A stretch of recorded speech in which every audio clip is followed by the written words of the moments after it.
It began quietly. No riots, no speeches, no grand announcements. Just a small sign taped to a store window, card only. At first, it felt like progress. Cleaner, faster, modern. No more fumbling for coins or waiting for change. Just tap and go. But beneath that convenience, something deeper was happening. Something ancient was being erased. The freedom to use money without permission was disappearing, one swipe at a time. For most of human history, money meant independence. A coin in your hand was power. You could buy, sell, or trade with anyone, anywhere. No one could erase that transaction or decide whether it was valid. Money was trust in physical form. It was anonymous, universal, and human. But the modern world does not like freedom. It cannot track that. In the middle of the 20th century, plastic replaced paper. The first credit cards arrived with the promise of ease and modernity. Buy now, pay later, they said, and millions did. Every new payment method, from cards to online banking to mobile wallets, was sold as innovation. Yet each innovation brought one hidden cost: visibility. What you bought, when you bought it, how often you bought it, all quietly recorded. By the 2020s, cash had nearly vanished in many countries. ATMs were disappearing. Shops proudly displayed, "No cash accepted." The change happened so gradually that few questioned it. We were told this was evolution,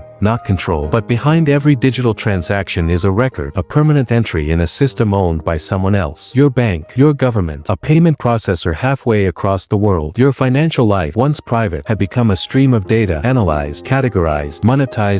Digital money is not evil. It is efficient, elegant, convenient, but it is also the perfect surveillance tool. It turns every purchase into a data point, every payment into a permission slip. Cash, on the other hand, is invisible. It leaves no digital trail. That's why it had to go.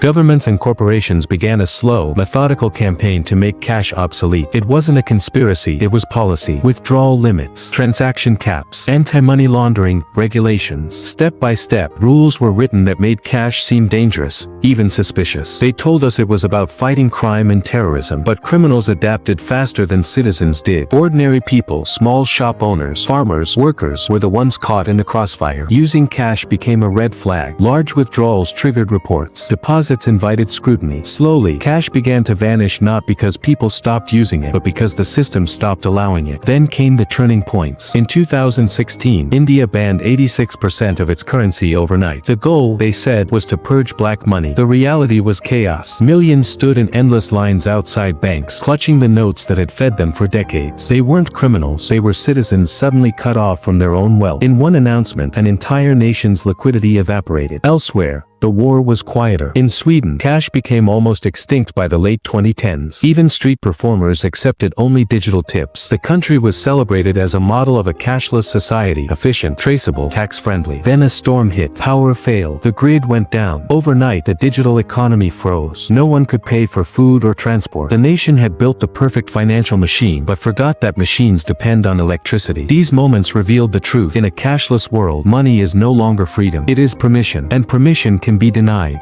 The next stage is already here: central bank digital currencies, or CBDCs. They sound technical, even boring, but they are revolutionary. Unlike Bitcoin, they are not decentralized. They are issued directly by central banks, programmed to obey policy. Every digital coin can be tracked, frozen, or made to expire. It is programmable money, smart, efficient, and completely controllable. Imagine receiving stimulus funds that must be spent within 30 days, or else they vanish. Imagine a tax rate that adjusts automatically when you buy meat instead of vegetables.